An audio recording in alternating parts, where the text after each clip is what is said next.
जय श्री राम दोस्तों, आप देख रहे हैं YouTube चैनल ज्ञान स्टार प्लस। तो दोस्तों, आप सभी का हार्दिक स्वागत और अभिनंदन। दोस्तों, आज हमने आपके लिए एक प्रश्न को पुनः सुलझाना चाहा है और ये हमने भक्ति सरता नामक चैनल पर, जो हमारे एक बच्चे के द्वारा डाली जाती है, उस पर हमने एक कमेंट देखा था और ये भावेश नाथ ने उस पर कमेंट किया था। और कमेंट इस तरह से किया था कि आप लोगों को गलत जानकारी दे रहे हो, और ये हमने, आप पहले अच्छी तरह से पढ़िए, ये कथा गर्ग संहिता और ब्रह्म वैवर्त पुराण में मिलेगी। लेकिन हम क्या कह रहे हैं, देखिए, हमारा टाइटल ये है कि कुब्जा पूर्व जन्म में कौन थी, ये हमारा टाइटल था उसमें। तो दोस्तों, ये हम बताने जा रहे हैं पेज संख्या 285 से लेकर पेज संख्या 292 तक ये कथा लिखी हुई है। आनंद रामायण से ये प्रसंग है। इसलिए दोस्तों, हम श्रीमान भावेश नाथ जी आपको ही इंगित करके कह रहे हैं कि आप ये पढ़ लें और देख लें। हम ये कथा डाल रहे हैं अपने शब्दों में आनंद रामायण से। तो दोस्तों, जब तक हम ये कथा डालें, तब तक जो भाई हमारे चैनल पर नए हैं, उन भाइयों से मेरा निवेदन है कि वे भाई हमारे चैनल को सब्सक्राइब जरूर कर दें, साथ ही बेल आइकन को भी प्रेस कर दें, जिससे कि आने वाले वीडियो का नोटिफिकेशन आपको मिलता रहे। तो दोस्तों, आते हैं मूल कथा वस्तु पर। देखिए, आनंद रामायण के मुख्य जो रचयिता हैं श्री रामदास जी। तो श्री रामदास जी बोले कि पूर्व काल में जब सतयुग का अंत हो रहा था, तब मायापुरी में देव शर्मा नामक एक ब्राह्मण रहता था, जो अत्रि गोत्र का सब प्रकार के वेद वेदांग में पारंगत था। वह अतिथि पूजक, अग्नि सेवी तथा सूर्य का व्रती था। वह सूर्य भगवान का व्रत करता था दोस्तों, और सूर्य की उपासना करने के कारण वह एक दूसरे सूर्य के समान ही तेजस्वी हो गया। उसकी वृद्धावस्था में एकमात्र गुणवती नाम की एक कन्या थी और कोई पुत्र उसके पैदा नहीं हुआ। इसलिए उसने गुणवती का विवाह चंद्रमुख नामक शिष्य के साथ कर दिया था। तो ब्राह्मण देव शर्मा उस चंद्र को अपने पुत्र के ही समान मानता था, और चंद्र भी देव शर्मा को अपने पिता के समान मानता था। जब एक दिन वे दोनों कुश तथा समिधा लेने वन में गए हुए थे, तो जाते जाते हिमवान पर्वत के समीप पहुंच इधर उधर घूमने लग गए थे। हिमालय के पास घूमने लगे, और उसे देखते ही होता क्या है कि इतने में ही उन्होंने अपने समक्ष एक बड़े भारी राक्षस को आते हुए देखा। उसे देखते ही मारे भय के इनके शरीर कांपने लग गए और भागने की भी सामर्थ्य नहीं रही दोनों में। फिर तो यमराज के समान उस विकराल राक्षस ने उनको जान से मार डाला। उस क्षेत्र के प्रभाव तथा अपनी धर्मशीलता से वे दोनों विष्णु लोक को गए, बैकुंठ धाम को गए दोस्तों, और विष्णु के गण उन्हें विष्णु लोक में ले गए। उन्होंने जीवन पर्यंत सूर्य आदि का पूजन किया। इस कारण विष्णु भगवान की उन पर बड़ी कृपा हो गई। तो सुनिए श्रीमान जी, जैसा वर्षा का जल समुद्र में जाता है, वैसे ही इस संसार में शैव, सौर और गणपत्य, वैष्णव तथा शक्ति की पूजा करने वाले ये सभी भगवान के समीप जाते हैं। तो वह अकेला ईश्वर के नाम और कर्म के प्रभाव से 5 रूपों में होते हुए, भाई और किसी का कोई चाचा, इस प्रकार से लगते हुए भी वह विष्णु लोक को प्राप्त हो गया, किंतु वह वास्तव में एक देवदत्त ही था। इस प्रकार वे दोनों वैकुंठ लोक में रहने लगे और वहां पर उन्हें विमान पर चढ़ने को प्राप्त हो गया और सूर्य के समान उनका तेज हो गया, दोनों दामाद और मेहमान का, ससुर और दामाद दोनों का। तो वे विष्णु के समान रूप धारण किए और शरीर में दिव्य चंदन लगाए रहते थे। इधर जब दोस्तों उस ब्राह्मण की जो कन्या रह गई थी, जो विधवा हो गई थी देव शर्मा की, उसका नाम था गुणवती, जो मैं पहले भी बता चुका हूं अभी कथा में। यह समाचार जब उसको मिला कि मेरे पिता और मेरे पति की किसी राक्षस के द्वारा हत्या कर दी गई है, तो उसे बड़ा दुख हुआ और वह विलाप करने लगी। फिर घर में जो कुछ भी था उसे बेचकर उसने अपनी शक्ति के अनुसार उनकी पारलौकिक क्रिया की एवं स्वयं भिक्षाटन कर उसी नगर में रहकर अपना जीवन व्यतीत करने लगी। ये भगवान श्री हरि विष्णु की भक्ति करती हुई सर्वदा सत्य, शौच और जितेंद्रिय गुणों से परिपूर्ण होकर के अपने जीवन को बिताने लगी। उसने अपने जीवन में केवल 8 व्रत किए थे दोस्तों गुणवती ने, और उन्हें पूर्ण रूप से पालन भी किया था कि एकादशी का व्रत, कार्तिक का सेवन, चैत्र तथा माघ में उसने प्रतिवर्ष स्नान किया, वह स्वास्तिक आदि चिन्ह रखती और श्री कृष्ण के मंदिर में झाड़ू बुहारी किया करती थी। वह परम भक्ति के साथ मन से सावधान रहकर नित्य ही श्री हरि विष्णु की पूजा किया करती थी। इस प्रकार दोस्तों श्रद्धा सहित उसने इन 8 व्रतों को किया। हे शिष्य, रामदास बोले, एक दिन उसने एक पौराणिक पंडित से यह सुना कि चैत्र मास में अयोध्या के सरयू जल का अति महत्तम है और चैत्र मास में वहां स्नान करने से सहज ही मुक्ति प्राप्त हो जाती है। तो यह सुनकर उसने और भी लोगों को साथ लेकर अयोध्या में चैत्र स्नान करने की यात्रा की और उस पावनपुरी में जाकर निवास करने लगी।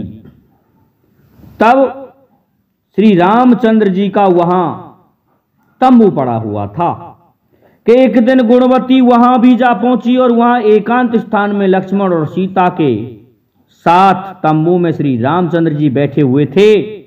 उसने उनका दर्शन किया। तंबू के मुख्य द्वार पर पहुंचकर गुणवती ने प्रतिहारी द्वारा अपने आगमन का संदेश श्री राम जी के पास भिजवा दिया और स्वयं पूजा पात्र को हाथ में लिए बाहर खड़ी थी। जब प्रतिहारी लौट आया तब वह तंबू के भीतर गई। वहां पहुंचकर उसने कन्या को देखा कि श्री रामचंद्र जी सीता जी के साथ एक रत्न जटित मंच पर बैठे हुए हैं। तकिया लगी हुई है। सीता तथा लक्ष्मण, भरत, शत्रुघ्न, सारिका और पासे से खेल रहे थे। सखियां चारों ओर से घेर कर खड़ी हैं।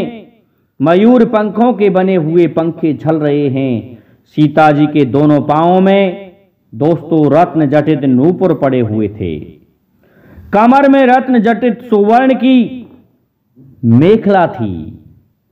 दोनों हाथों में जड़ाऊ कंकड़ थे।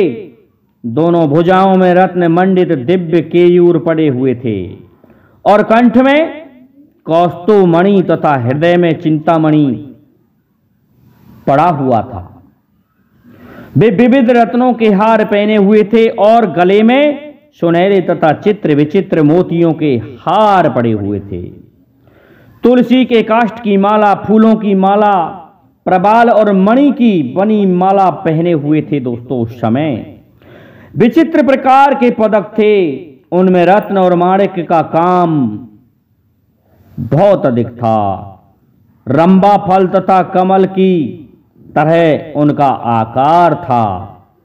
उनमें जगह जगह पर रत्न और माणिक्य जड़े हुए थे तथा छोटे छोटे शीशे लगे हुए थे। नीले और सरकत मणि से वह और भी विचित्र लग रहा था दोस्तों। उसमें जहां जहां राम का नाम भी अंकित था। दोनों हाथों की अंगुलियां में वे सुंदर अंगूठियां पहने हुए थे, जो रत्न, मुक्ता और मणिक आदि से विचित्र तथा सुवर्ण से बनी हुई थीं। वे भी राम नामांकित थीं और बड़ी ही पवित्र तथा उज्ज्वल थीं। रत्न तथा मुक्ता के विचित्र कुंडल कानों में झूल रहे थे। पृथ्वी के समान ही बहुत से अलंकार तथा सूर्य के समान तेजस्वी हार भी पहने हुए थे। उनके मुकुट में विविध प्रकार के रत्नों के कलश लगे हुए थे और वह भी बड़ा सुंदर प्रतीत होता था, क्योंकि उसमें भी यथास्थान मुक्ता, प्रबाल, वैदुर्य आदि का सुंदर काम बना हुआ था। तब इस प्रकार जो करोड़ों सूर्यों के समान प्रकाशित हो रहे थे, तो सुवर्ण की भांति जिनका वर्ण था, कमल पत्र के समान जिनके नेत्र थे, चंद्रमा के समान जिनका मुख है और कमल के समान जिनके हाथ हैं, ऐसे श्री रामचंद्र जी को देखकर गुणवती ने प्रणाम किया। श्री रामचंद्र जी ने उसे उठाया और उसने विविध प्रकार के उपचारों से उनकी पूजा की और भेंट चढ़ाई। उसकी उस पूजा से राम अत्यंत ही प्रसन्न होकर बोले, तुम्हारी जो इच्छा हो वह वर मांगो। तब इस प्रकार राम की बात सुनकर गुणवती बोली कि हे राजीव लोचन राम। इस प्रकार दोस्तों गुणवती बोली, हे प्रभु, आपकी हजारों दासियां हैं, ऐसे ही मुझे भी अपनी दासी बना लो। तब उसकी इस बात को सुनकर श्री रामचंद्र जी ने मुस्कुरा करके इस प्रकार से कहा कि तुम ब्राह्मणी हो, ऐसी अशुभ बात क्यों कर रही हो? तुम मेरी सेवा करना चाहती हो तो जैसा मैं कहता हूं सुनो। हे गुणवती, द्वापर युग के आने पर मैं द्वारिका में कृष्ण रूप में निवास करूंगा। तब वहां पर तुम मेरी स्त्री होकर स्वेच्छा से मेरी सेवा करना, इसमें किंचित भी संशय नहीं है, क्योंकि देव शर्मा ब्राह्मण जो इस जन्म में तुम्हारा पिता था, वह सत्राजित नाम का राजा होगा और तुम्हारा पति चंद्र उस जन्म में अक्रूर नामक मेरा मित्र होगा तथा सत्यभामा नाम से तुम मेरी पटरानी होगी। तब उस समय तुम्हारी जैसी इच्छा होगी मेरी सेवा करना। राम की इस बात को सुनकर गुणवती अति प्रसन्न हुई और रामचंद्र तथा सीता को प्रणाम कर अपने डेरे पर लौट आई।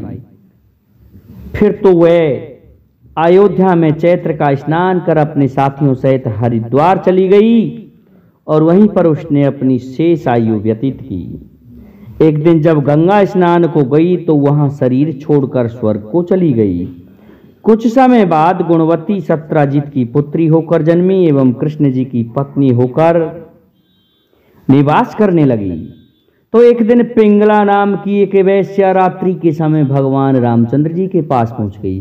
तो दोस्तों देखिए, यहां तक ये कथा थी गुणवती की, जो कि सत्यभामा के रूप में जन्मी थी। अब हम कुब्जा की बताने जा रहे हैं। इसी कथा में ये सम्मिलित है कि पिंगला जब भगवान राम के पास पहुंची रात्रि के समय, तो उस समय राम सीता के साथ एक दिव्य पलंग पर सो रहे थे। वे वहां गई और जाने से पहले सीता के भय से नूपुर आदि शब्दायमान आभूषणों को उतार दिया और भय से कांपती तथा कामदेव के बाणों से पीड़ित हो सुगंधित पुष्पों की मालाएं तथा अनेक आभूषणों को धारण कर अति सुंदरी प्रतीत होती हुई द्वारपालों की निंद्रा का लाभ उठाकर चुपचाप अंदर प्रवेश कर गई और श्री रामचंद्र जी के पलंग के पास शीघ्र ही जा पहुंची तथा हाथ से श्री राम के पांव छूकर उन्हें जगाया। तो जागते ही श्री राम जी ने पिंगला वैश्या को देखा। श्री रामचंद्र को जगाकर पिंगला वैश्या जोर से रामचंद्र के पैरों को पकड़कर रोने और प्रार्थना करने लगी कि हे राम, हे राजीव दया अध्यक्ष, हे दया के पात्र, दया के धाम, आज मैंने बड़ा भारी अपराध किया है, मुझ पर कृपा करके मुझे क्षमा कर दो प्रभु। तब पिंगला की ऐसी बात सुनकर दोस्तों भगवान राम समझ गए कि यह काम पीड़ता है।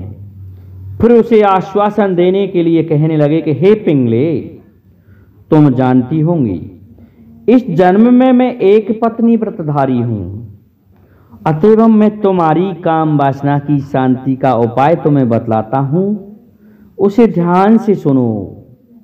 जिस समय श्री कृष्ण अवतार हमारा ब्रज से मथुरा में जब मैं आऊंगा और कंस को मारकर उस पुरी में ठहरूंगा, तब हे पिंगले तुम कुब्जा के रूप में मेरी सेवा करोगी। जाओ, मेरे आशीर्वाद से तुम इस शरीर की शेष आयु को व्यतीत कर कंस के वहां दासी होगी। पिंगला से ऐसा कह सीता के भय से उसे शीघ्र ही विदा किया और दास दासियों तथा द्वारपालों को फटकारा तथा सीता को जगा उस वैश्या का संपूर्ण वृतांत कह सुनाया, जिसे सुनकर दोस्तों सीता माता अति क्रुद्ध हुई और सैया छोड़ के उठ खड़ी हुई और बोली, हे राम, जब वैश्या आई थी तो आपने मुझे क्यों नहीं जगाया? आज आप एक पत्नी व्रत धर्म वाले हो, यह हमें ज्ञात हो गया कि पिंगला के आने पर चुपचाप उसके साथ संभोग कर लिया। जब वह चली गई तब मुझे जगाया। बहुत दिनों के बाद आपकी ये पोल खुली है। उस दिन मुनि के सामने जो आपने एक पत्नी व्रत धर्म धारण करने की शपथ ग्रहण की थी, वह सब मिथ्या थी। फिर सीता की ऐसी बात सुन राम नम्रता से कहने लगे, सीते, नहीं सीते, ऐसी कोई बात नहीं है। वास्तव में मैं एक पत्नी व्रतधारी हूं। तुम्हारे सिवाय संसार की समस्त स्त्रियां मेरे लिए माता कौशल्या के समान हैं। तुम व्यर्थ ही मुझ पर क्रोध कर रही हो। तब राम की ऐसी बात सुनकर सीता और क्रुद्ध हुई और बोली, तुम्हारा यह व्रत और प्रतिज्ञा कहाँ चली गई? मैं आज ही सरयू के जल में डूबकर अपना जीवन समाप्त कर दूंगी। मैं अब ऐसी सैया पर नहीं सो सकती जिस पर एक वैश्या की पीठ लग गई हो। तुम्हारे जैसे वैश्या भक्त स्वामी को देखकर मेरे मन में द्वेष उत्पन्न हो रहा है। जब मैं मर जाऊंगी तब तुम जैसे वैश्य भक्त राजा की जो दशा होनी चाहिए वह होगी। ये समझ रखिएगा कि वैश्य भक्त राजा का राज्य ज्यादा दिन तक नहीं ठहरता है। इतना कहकर राम को प्रणाम किया और अपने देह त्याग की तैयारी करने को झटपट गृह से बाहर होकर सरयू के तट की ओर चली गईं। फिर तो सीता को जाते देख राम भी पीछे दौड़ पड़े और जल के पास पहुंचने से पहले ही उन्हें रेती में पकड़ लिया और मीठी मीठी बातों से समझाते हुए बोले, हे विधेयजा, मुझ पर इतना क्रोध मत करो। प्रथम मेरी बात सुनो। यदि विश्वास ना हो तो मैं शपथ ग्रहण करने को भी तैयार हूं। हे सीते, हे भामिने, तुम इस तरह क्रुद्ध क्यों हो रही हो? तो इस प्रकार राम की बात सुनकर सीता ने कहा कि मैं आपको क्या कहूं, किस लिए शपथ ग्रहण करने को कहूं? क्या दिव्य परीक्षा करना चाहते हो? और यदि मैं दिव्य परीक्षा लेना चाहूं भी तो कैसे लूं? अग्नि तुम्हारे मुख से निकलता है, सूर्य चंद्रमा दोनों नेत्र हैं, समुद्र आपका निवास स्थान है, पृथ्वी को आपने अपने ऊपर रख छोड़ा है, शेष आपकी सैया है, सो वे भी लक्ष्मण के रूप में आपके साथ हैं। इसमें कोई संशय नहीं कि समस्त शास्त्र तुम्हारे नख से उत्पन्न हुए हैं। मैं जिधर देखती हूँ, जो कुछ भी देखती हूँ, वह सब तुम्हारा ही स्वरूप है। इससे मैं कोई भी दुर्धर कसम नहीं देख सकती हूँ जिससे मेरे मन में विश्वास हो जाए। बहुत कुछ सोच विचार कर मेरे मन में यह निश्चय हुआ कि आप अपने गुरु वशिष्ठ जी को बुलाकर उनके चरणों की शपथ ग्रहण कर लें तो मैं विश्वास करूं। हे रघुत्तम, आपके द्वारा ऐसा शपथ ग्रहण करने पर मेरा संशय दूर हो जाएगा। इस प्रकार से सीता जी ने भगवान श्री राम से कहा। तब सीता की ऐसी बात सुनकर राम ने दासी द्वारा लक्ष्मण को बुलाया और वशिष्ठ जी के पास भेज दिया। पालकी चढ़कर लक्ष्मण राजद्वार पर पहुंचे और वहां उसे पहरेदारों से खोलवा कर तुरंत गुरु वशिष्ठ जी के पास पहुंच गए। द्वारपालों ने दासी द्वारा लक्ष्मण के आने का समाचार गुरु वशिष्ठ जी को सुना दिया। फिर तो अर्धरात्रि के समय लक्ष्मण को द्वार पर आया सुनकर वशिष्ठ तथा अरुंधति दोनों घबरा करके बेहाल हो गए। वे सोचने लगे कि आधी रात को लक्ष्मण मेरे पास क्यों आया, और इस प्रकार व्याकुलता के साथ लक्ष्मण को अपने पास बुलवाकर आने का कारण पूछने लगे गुरु वशिष्ठ। तो वशिष्ठ जी को नमस्कार किया लक्ष्मण जी ने और कहा कि आपको राम ने याद किया है, तो आपको बुलाने का कारण मैं कुछ नहीं जानता। हाँ, ये जानता हूं कि आप अभी उठकर मेरे साथ चलने बाहर पालकी रखी हुई है गुरुदेव। इस तरह लक्ष्मण द्वारा राम की बात सुनकर अरुंधति के प्रार्थना करने पर वशिष्ठ उन्हें अपने साथ लिए चल दिए प्रभु श्री राम के पास, और उनके पीछे पीछे लक्ष्मण की पालकी भी चली जा रही है। जिस समय वशिष्ठ राजभवन में पहुंचे उस समय चारों ओर रत्नों के दीप का प्रकाश फैल रहा था। अनेक पहरेदार अपनी अपनी नौकरी पर डटे हुए और बहुत से वशिष्ठ को घेर कर साथ चल रहे थे।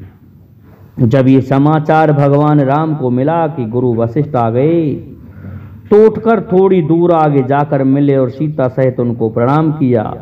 फिर एक दिव्य आसन पर बिठाकर वस्त्राभूषणों से विविध पूजन करने के पश्चात उस पिंगला वैश्या का समस्त वृत्तांत भगवान श्री राम ने कह सुनाया और ये बातें भी बतलाई जिनसे सीता क्रुद्ध हो रही थी।